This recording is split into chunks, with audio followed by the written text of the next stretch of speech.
ہماری ہوا اکھڑ جاتی ہے اور دوسرے لوگ اس سے ناجائز فائدہ اٹھا لیتے ہیں اور ہماری تنظیموں کی قوت کم ہوتی ہے۔ ایسے ماحول میں، ایسے حالات میں ہم سب کو بڑی ذمہ داری قبول کر کے میرے بھائیوں، میرے دوستوں، اپنے گرد و پیش پر بڑی نظر رکھنی، اور آپ جب نظر رکھیں گے تو یقیناً بڑا کام ہوگا۔ اس وقت موجودہ حالات میں اگر آپ چاہتے ہیں کہ سیاسی اعتبار سے، مذہبی اعتبار سے ہم اس ملک میں باوزن رہیں اور قیمتی رہیں اور ہمارے وقار و اعتبار کی عظمت کو ہمارا ملک تسلیم کر لے، تو اس کے لیے میری ناقص سمجھ سے دو کام بہت ضروری ہے۔ کتنے کام؟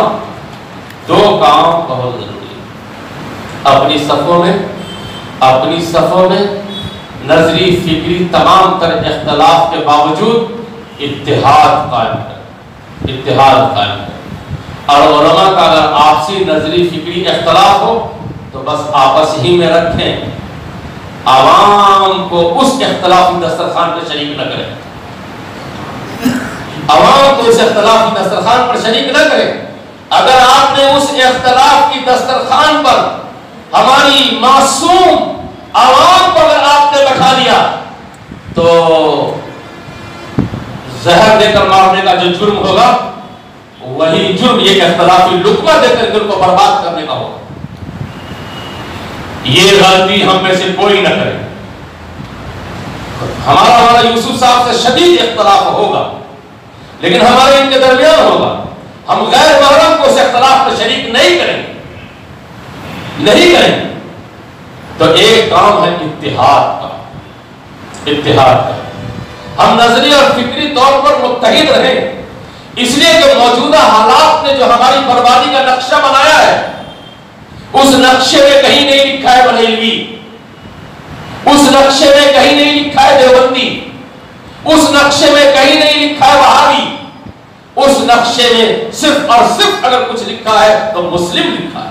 میں اس پورے مجمع سے پوچھتا ہوں، کیا بریلوی ہمارے مسلمان بھائی نہیں ہے؟ کیا اہل حدیث ہمارے مسلمان نہیں ہے؟ تمام فرقوی اختلاف کے باوجود نقطہ اتحاد جو محمد رسول اللہ صلی اللہ علیہ وسلم نے ہم کو دیا ہے، قرآن ایک ہے، اللہ ایک ہے، نبی ایک ہے، ارکان اسلام ایک ہے، ان نقطے پر ہم کو پوری عوام کو متحد رکھ کر کے ساتھ لے کر کے چلنے کی کوشش کرنا۔ یہ تو ایک بات ہے، کیا اتحاد، یہ صرف دسترخوانی پر اتحاد نہ، بریانی پر، بلکہ جب ہم منتشر ہو جائیں تو بھی ہمارا ذہن انتشار اور اختلاف کا شکار نہ ہو، بلکہ ذہنی اور فکری اتحاد ہمارا رہے، تاکہ ہم اپنی پوری قوتوں کے ساتھ ہم کام کر سکیں۔ دوسرا، بس ایک دو منٹ باقی ہے، دوسرا جو نسخہ مجھ جیسے ایک دیہاتی بدوی عالم کو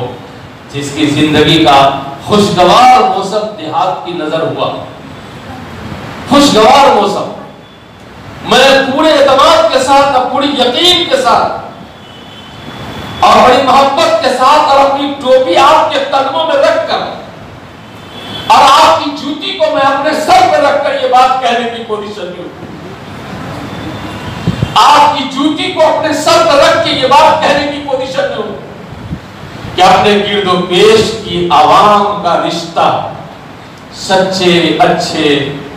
اور تعمیری فکر کے علماء سے جوڑ کے رکھیں، علماء سے جوڑ کے رکھیں۔ میرے پاس یہی دو نسخہ ہے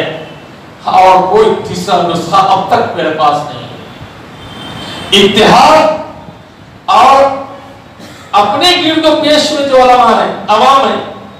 مسلم عوام، ان میں سے ہر ایک کو علماء سے جوڑ کے رکھیے، انشاءاللہ سیاسی قوت بھی آپ کو حاصل ہوگی اور مذہبی قوت بھی آپ کو حاصل رہے گی، آپ کو حاصل رہے گی، آپ کو حاصل رہے گی۔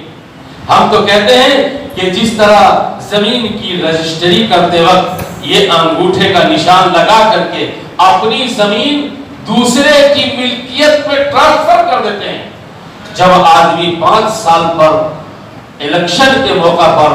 بٹن دبانے جاتا ہے تو اپنی سلامتی اور اپنی ترقی سب کا سب اس کو سونپ دیتا ہے۔ اس لیے جس طرح زمین کی رجسٹری میں کاغذ پر ہم انگوٹھے کا نشان بہت سوچ سمجھ کے اب فائنلی اسٹیج میں پہنچ کے لگاتے ہیں. ہمیں بھی اس ملک کی تعمیر و ترقی کے لیے جب اپنا انگوٹھا لگانے کی ضرورت پڑے تو ہم کو پورے اتحاد کے ساتھ سوچ سمجھ کر کے فیصلہ لینا چاہیے تاکہ ملک کی جنتا کو حکومت سے فائدہ پہنچے، نقصان نہ پہنچے. یہی جو بات میں نے آپ کی خدمت میں اس وقت عرض کیا ہے، اگر میری زندگی رہی اور مجھے موقع ملا تو انشاءاللہ تفصیل کے ساتھ کچھ باتیں رات بھی ہوں گی. انہی چند متفرد کلام کے ساتھ میں اپنی بات کو ختم کرتا ہوں.